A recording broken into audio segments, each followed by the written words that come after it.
नमस्कार। Rajasthan fourth grade exam के बाद अब लाखों कैंडिडेट्स को इंतजार है तो बस कट ऑफ का। तो चलिए इस पूरे एनालिसिस में हम यही समझने की कोशिश करेंगे कि अनुमानित फाइनल कट ऑफ आखिर जा कहां सकती है। सबसे पहले तो इस एग्जाम के स्केल को देखिए।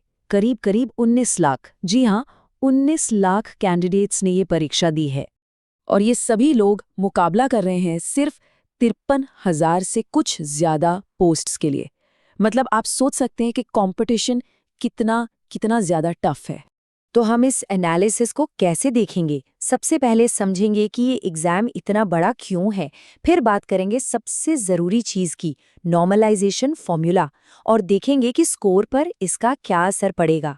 और आखिर में हम टीएसपी और नॉन टीएसपी दोनों एरियाज के लिए अनुमानित कट ऑफ की बात करेंगे। ठीक है, तो चलिए शुरू करते हैं हमारे पहले सेक्शन से और ज़रा गहराई से समझते हैं कि ये कंपटीशन इतना हाई स्टेक्स क्यों है। यहाँ एक बहुत ज़रूरी बात समझनी होगी। जो अगला स्टेज है डॉक्यूमेंट वेरिफिकेशन यानी डीवी, उसके लिए जितनी पोस्ट्स हैं उससे डबल कैंडिडेट्स को बुलाया जाएगा। मतलब कट ऑफ की 2 लिस्ट बनेंगी। अब सवाल ये है कि जब एग्जाम 6 अलग अलग शिफ्ट में हुआ है तो सबके स्कोर को फेयर कैसे बनाया जाएगा। और यहीं पर एंट्री होती है सबसे अहम चीज़ की, नॉर्मलाइजेशन फॉर्मूला।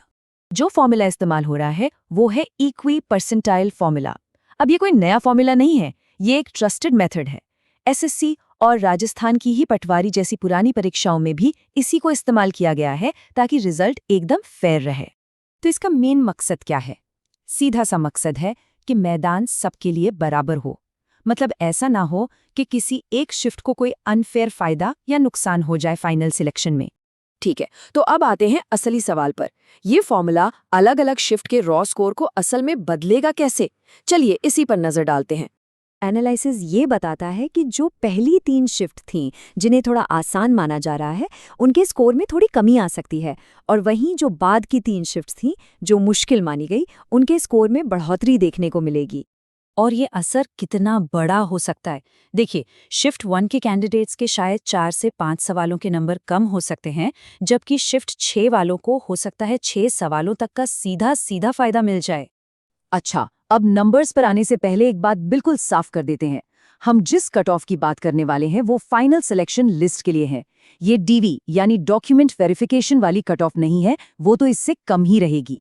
तो ये सब समझने के बाद अब देखते हैं नंबर्स। सबसे पहले बात करते हैं टीएसपी यानी ट्राइबल सबप्लान एरिया की फाइनल कट ऑफ की। टीएसपी एरिया की बात करें तो जनरल कैटेगरी का कट ऑफ 60 से 62 सवालों के बीच रहने का अनुमान है। वहीं एससी के लिए यह आंकड़ा 56 से 58 और एसटी के लिए 51 से 53 सवालों के आसपास रह सकता है। चलिए अब आते हैं नॉन टीएसपी यानी जनरल एरिया पर, जहां कैंडिडेट्स की संख्या कहीं ज्यादा है। यहाँ सबसे पहले स्पेशल कैटेगरीज को देख लेते हैं।